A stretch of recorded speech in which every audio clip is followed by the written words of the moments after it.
Paz do Senhor, tudo bem? Hoje nós vamos falar sobre o capítulo 18 de Atos dos Apóstolos, nosso devocional. Espero que você fique até o final, né? Eu também quero, mas espero que você fique até o final. E antes de começar, você que já nos acompanha, você que tem nos acompanhado constantemente, curte esse vídeo, comenta lá embaixo.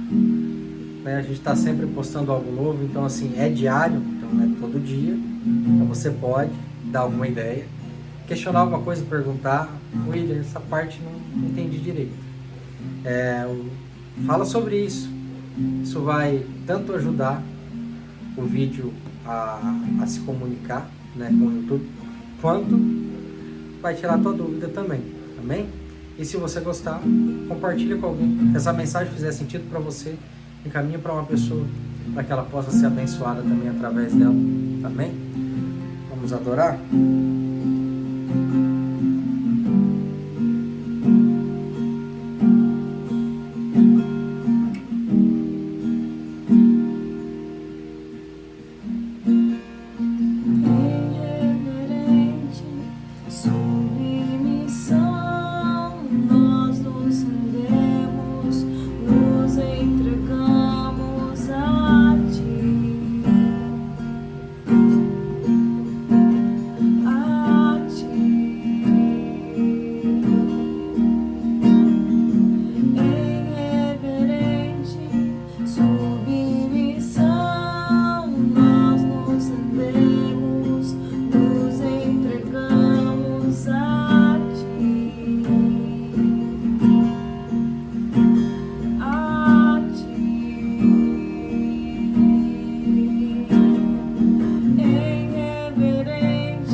reverência ao Senhor Jesus, submissos a Ti, crendo, entendendo o senhorio de Cristo, o Teu senhorio sobre as nossas vidas.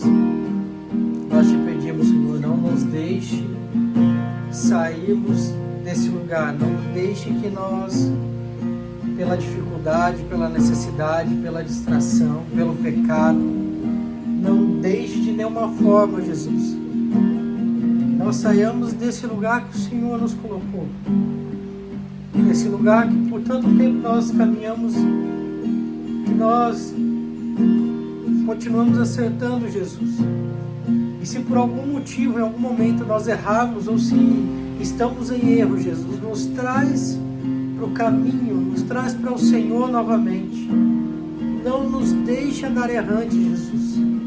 É preferível retornar por um longo caminho do que nós termos a experiência de continuar errando. Ah, Jesus, que essa reverência, Jesus, ela possa ser suficiente ao seu entendimento, que o Senhor compreenda que não foi por querer, mas talvez pela necessidade, pela distração, pela continuação dos dias, talvez pelo pecado, Jesus, mas que o Senhor possa nos retornar desse lugar. E se nós estamos no Senhor, Jesus, como nós acreditamos estar, não nos deixe sair desse caminho, não nos deixe sair do Senhor. É o que nós te pedimos no nome do Senhor Jesus. Amém? Pessoal, sabe, essa música, ela me remete às primeiras vezes que eu vim para Santa Catarina. E eu vinha, como a maioria das pessoas vem, né, para conhecer o Mevan, para conhecer a Tamires, né? E assim, eu lembro dessa música. Essa música, ela ficou no meu coração durante bastante tempo. E eu creio justamente nisso, sabe? Numa submissão e numa reverência que ela tem que ser latente em nós. Nós temos que temer e tremer, ter medo de sair desse lugar. E se por algum motivo nós saímos dele, que o Senhor tenha misericórdia de nós, que Ele possa olhar para nós e dizer assim: filho, você está errando, volta para cá. Porque assim, irmão, eu creio que homens de Deus, eles quando erram pelo excesso, não é pelo descuidado. É porque nós queremos fazer da melhor forma possível, nós queremos andar no Senhor.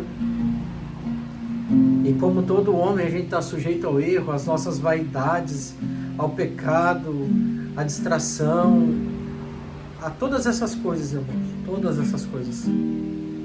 Então eu faço essa oração, pedindo ao Senhor que Ele tenha compaixão e piedade de nós, para que nós não andemos errantes no nosso caminhado com Ele, que Ele possa ser luz para os nossos pés, lâmpada para o nosso caminho, que nós possamos andar nele.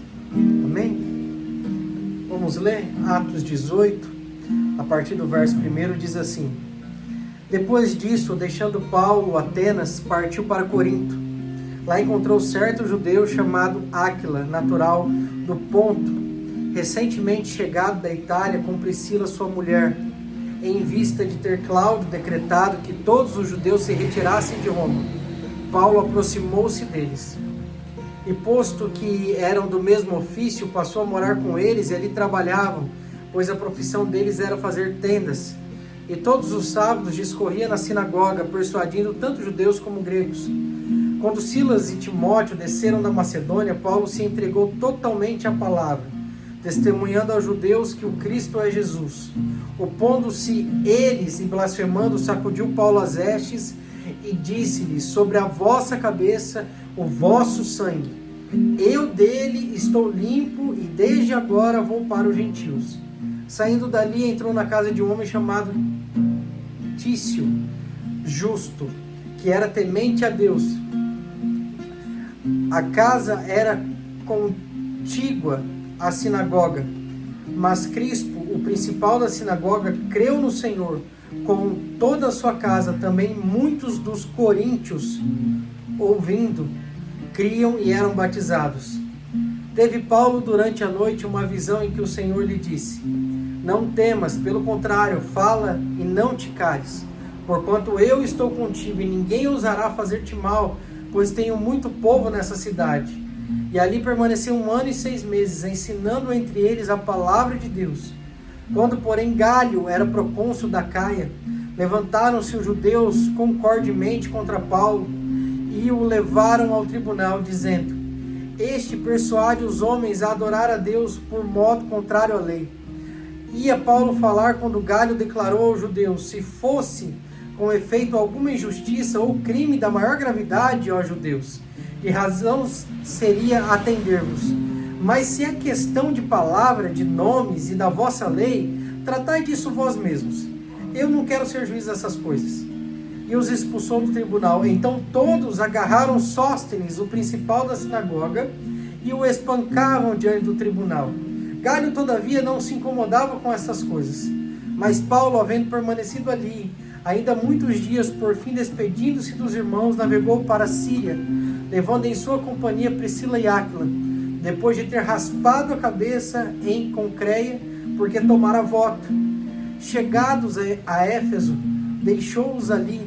Ele, porém, entrando na sinagoga, pregava aos judeus, rogando-lhe eles que permanecesse ali algum tempo. Não acedeu. Mas, despedindo-se, disse: se Deus quiser, voltarei para vós outros. E embarcando, partiu de Éfeso, chegando a Cesareia, desembarcou, subindo a Jerusalém, e tendo saudado a igreja, desceu para Antioquia. Havendo passado ali algum tempo, saiu, atravessando sucessivamente a região da Galácia e Frígia, confirmando todos os discípulos. Nesse meio tempo, chegou a Éfeso um judeu natural de Alexandria, chamado Apolo, homem eloquente e poderoso nas Escrituras. Era ele instruído no caminho do Senhor, e sendo fervoroso de espírito, falava e ensinava com precisão a respeito de Jesus, conhecendo apenas o batismo de João. Ele, pois, começou a falar ousadamente na sinagoga. Ouvindo, porém, Priscila e Áquila, tomaram-no consigo e com mais exatidão lhe expuseram o caminho de Deus. Querendo ele percorrer a Caia, animaram-no os irmãos. Escreveram aos discípulos para o receberem.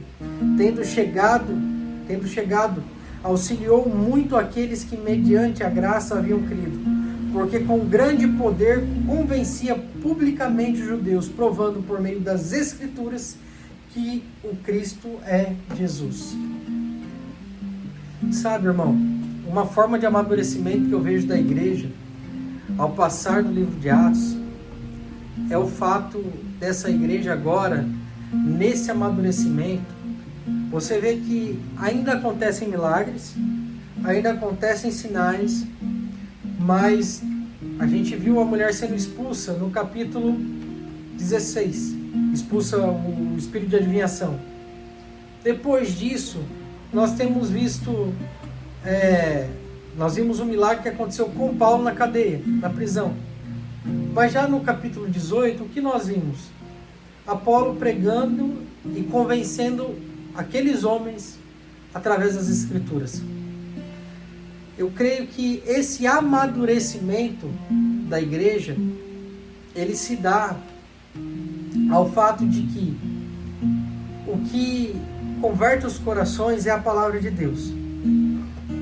Com isso, eu não quero diminuir ou desprezar os sinais, os prodígios e maravilhas. Eu creio muito, verdadeiramente, com o meu coração naquilo que Jesus faz. Eu sou daquele tipo de crente que eu peço primeiro para Deus e depois eu enrolo para ir no médico.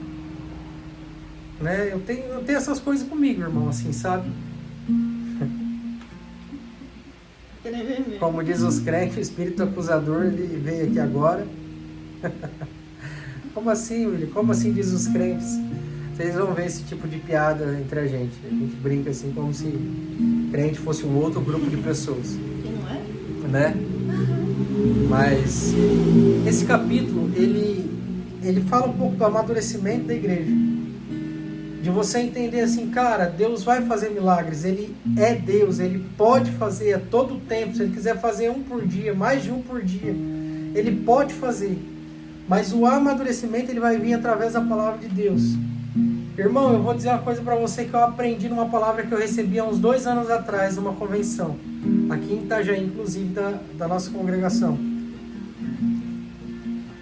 Há uma palavra, a palavra que ela vem da tribuna, que ela vem do púlpito, ela é como leite que ela vai alimentar as multidões. Mas aí tem uma hora que você vai precisar comer de uma palavra que ela não vem apenas da plataforma do púlpito, mas uma palavra que é entre você e Deus, você lendo Bíblia. Porque aquele leite só, ele não vai mais te alimentar.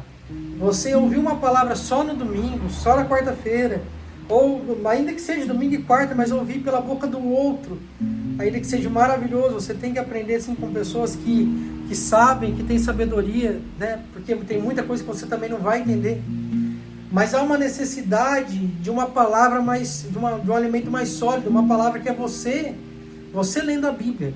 William, mas eu não entendo direito, eu não consigo compreender. Por isso que é uma palavra mais sólida, entende? Ela não vem mastigadinha, ela não vem pronta, ela não vem líquida. Você vai ter que mastigar ela, você vai ter que digerir ela, entende? Então, eu creio que a palavra, ela faz isso, sabe? Ela vai justamente trazer esse amadurecimento na igreja. Uma igreja que entende que através da palavra que se converte os corações, quem converte é Cristo, é claro, não é a igreja, mas que vai fazer o coração se converter através da manifestação do Espírito Santo, que convence o pecador do pecado. É uma igreja sadia. Agora, ela não pode também ficar doente, irmãos, e olha que presta atenção no que eu vou dizer, porque às vezes a igreja, ela amadurece numa palavra sólida, né? Beleza, eu não estou tomando leite agora, estou comendo pão. Mas aí vai ter uma hora que você tem que começar a comer carne. E depois, como disse a profecia naquele dia, carne forte. Mas por último haverá o maná escondido. E sabe, tem muitas igrejas que elas saem do leite, vão para o pão, chegam na carne, elas não começam a entrar na carne forte. Porque até a carne, a gente está falando de uma solidificação do alimento. Mas quando a gente começa a falar de carne forte, aí já é um negócio um pouco estranho. Peraí, essas coisas desses profetas malucos, eu vou me alimentar de coisa desse pessoal? Não, peraí. Maná escondido, me alimentar de algo sobrenatural, que parece não ter base bíblica, porque eu, da forma que eu leio a Bíblia, não encontrei parâmetro para isso. Irmão, deixa eu dizer um negócio para você. Você precisa entender que há uma elevação de amadurecimento. Mas esse amadurecimento não quer dizer que não se chama esfriamento, não se chama teto. Amadurecimento não é um teto. Amadurecimento é como você vai reagir às próximas informações. Então eu não amadureço quando eu sei de tudo. Agora eu sei de tudo, eu estou maduro. Não. Eu amadureço quando as informações que me chegam, elas chegam de forma diferente. Então, a mesma informação que eu recebia quando eu era imaturo, agora como maduro, eu vou saber interpretar de uma forma diferente. Então, aquela profecia, aquela palavra que vem de Deus, que vem através dos seus profetas, porque eles ainda existem, irmãos.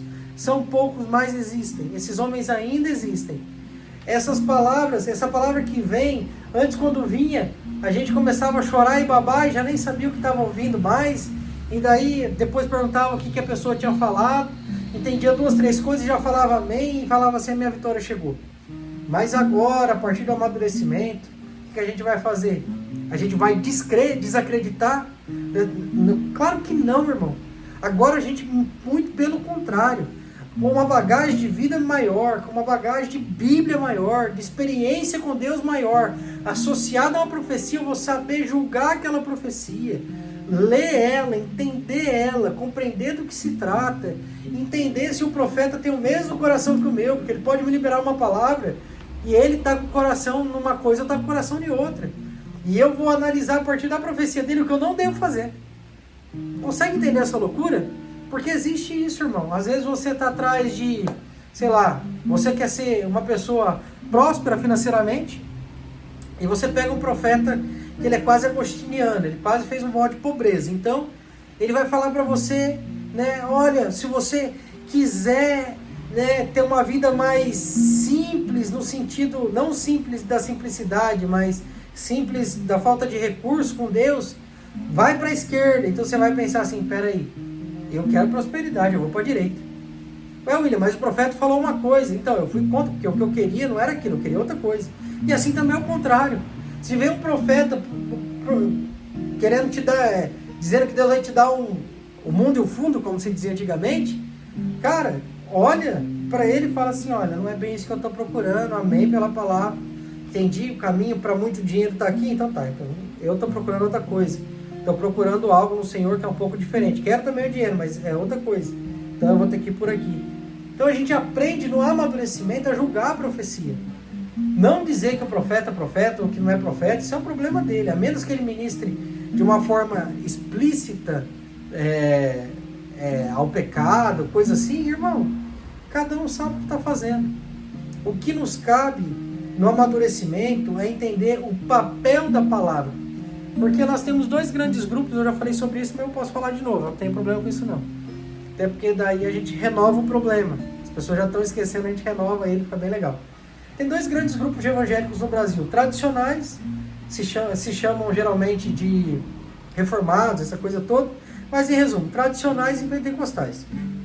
Há outros grupos, mas a maioria está aqui, são esses dois grandes povos. Aí, William, mas você vai querer juntar todos os pentecostais num balaio só e todos os tradicionais num balaio só e é um povo diferente? Olha, eu também não vou colocar denominação por denominação, né? Então vamos lá. Os tradicionais, eles são o povo da Bíblia, palavra de Deus. Os pentecostais são o povo da experiência com Deus. Qual que é o problema? Qual está certo e qual está errado? Na verdade, ninguém está certo e ninguém está errado intrinsecamente. As duas coisas são boas. O problema é que deveriam ter as duas coisas. Bíblia e experiência. Bíblia e experiência com Deus. Então, se você começa na Bíblia, mas busca uma experiência com Deus, tá ok, não tem problema. Se você está na experiência, na imaturidade, aquela coisa, né? Eu comecei indo no monte, irmão. Eu me converti, eu fui batizado com o Espírito Santo antes de ser batizado nas águas. Eu ia no monte com 15 anos de idade. Consegue entender a loucura? Então, assim, eu tive uma experiência. O que eu fiz? Fui estudar teologia, fui orar mais, fui ter experiência com Deus, fui ler Bíblia, sabe? Fui fazer essas coisas. Então, qual que é o problema? É quando a pessoa se fecha, ela não consegue tramitar, ela não consegue ir de um lugar para o outro. Então fica cada um no seu povo e não tem um total de Deus. Não vai ter, irmão. Me desculpa. Se você vai ficar... O da experiência, se ele não aprende com a Bíblia, daqui a pouco ele está adorando anjo. O da Bíblia, se ele não passa a ter experiência, ele fica engessado ali. Ele conhece o Deus da Bíblia. Ou melhor, conhece a Bíblia de Deus, mas não conhece o Deus da Bíblia. Né? Não tem uma pequena experiência de um milagre com Deus. Uma vez eu estava falando sobre possessão demoníaca perto de uma pessoa e essa pessoa falou assim, vocês estão falando disso literalmente? Eu falei assim, meu Deus, gente, como assim estamos falando literalmente? Claro que ele está falando literalmente, irmão. Cada coisa, a gente não está lendo a mesma Bíblia, né? A mesma Bíblia, eu gosto de falar errado, gente, não corrige não, porque senão eu piorei. Entenda isso no teu coração. Nós precisamos ter Bíblia e ter experiência com Deus. William, eu tenho medo de ler a Bíblia e esfriar, que nem diz os pentecostais. Irmão, isso muito me era dito quando eu era menino ainda. E eu sempre respondia com uma palavra. Está escrito, conhecereis a verdade vos libertará. Eu não posso ser um homem livre e ser menos espiritual do que eu sou hoje. Isso era a minha resposta e ponto, acabou, é o que eu entendo. E assim, eu estou aberto a ouvir outras besteiras, mas assim, está bem claro na minha cabeça isso que eu entendo. Mas também tem um contraponto. Eu aqui conheço a Bíblia e tal, conheço todos os pontos da Bíblia, vou deixar isso acontecer se eu sei que não está na Bíblia? Olha, irmão, eu vou te dizer uma coisa que talvez você não tenha entendido. Nós, a igreja apocalíptica, vamos viver coisas que aparentemente não estão na Bíblia. Por quê? Porque a igreja primitiva foi o arquétipo da igreja, um protótipo da igreja apocalíptica. aquilo que a igreja, ou aquele a quem a igreja apocalíptica vai se tornar, não foi visto ainda. Então, a Bíblia, ela não é um teto para que a gente não fure, não passe, não vá para um mais alto ou para o mais profundo. A Bíblia é o manual que vai dizer para você se você está fugindo da regra, da essência e da doutrina. Então, William, se essa revelação que você ouviu, ela não está na Bíblia, claro que não vai estar na Bíblia, irmão. Claro que não vai estar para mim, não é para Paulo. William, mas você não é Paulo, e Paulo também não é William, então você entende essa coisa no teu coração. Assim como eu não tenho como dimensionar a vida de Paulo, ele não tem como dimensionar a minha. Você, irmão, entenda uma coisa. Esse pessoal que geralmente fala isso, e assim, gente, eu tenho muita gente que fala isso que eu conheço, então eu amo vocês. Mas deixa eu dizer uma coisa para vocês. Está na hora de vocês terem uma experiência real com Deus e parar de falar essa besteira. Vocês têm que entender que o mesmo Deus de Paulo é o Deus do William. E com certeza, ele, com esse alcance que a gente tem hoje, com internet, mídia e tudo mais, ele pode fazer infinitamente mais na vida do William do que na vida do Paulo. Como ele já fez na vida de outros homens anteriores, como Billy Graham e outros Williams. A maldade veio agora no coração. Cara, você imagina o tanto de homens que William Graham alcançou? Paulo não alcançou esse tanto de homens. Mas Paulo é Paulo. Não, é para você ver. Então essa frase não cabe, irmão. Tirando isso que eu tenho para dizer para vocês de Atos capítulo 18, aqui começa a falar do Corinthians, então é brincadeira. Era só para distrair, para você ficar até o final do vídeo. Irmão, entenda isso. Amadurecimento não é esfriamento. Amadurecimento é você ter a compreensão de como dar temperatura às coisas. Amém? Você que gostou, como eu já disse no começo do vídeo, curte, compartilha, entregue esse vídeo aí pra galera, comenta embaixo, faz o que você quiser aí, mas ajuda o nosso canal, ajuda que essa mensagem, de uma forma, você tem essa capacidade de poder ajudar essa mensagem a chegar a mais pessoas. William, cara, você tem pelo menos 5 pessoas que você pode mandar esse tipo de mensagem. Se você fizer isso, você não imagina o quanto esse vídeo vai ser mais entregue por entender que é um conteúdo importante. Então, se você pode fazer, faça. Abençoe, você vai abençoar pessoas, vai abençoar esse canal vai melhorar. Vai ter recurso para melhorar também a qualidade, para que possa chegar até você. E tudo isso vai ser bênção. Amém? Deus te abençoe e te guarde, que Ele te livre de todo mal. Que Ele resplandeça a tua face sobre ti, que tenha misericórdia de ti. Que Ele guarde a tua mente, o teu coração. Que Ele guarde os seus olhos, os seus ouvidos e a sua boca.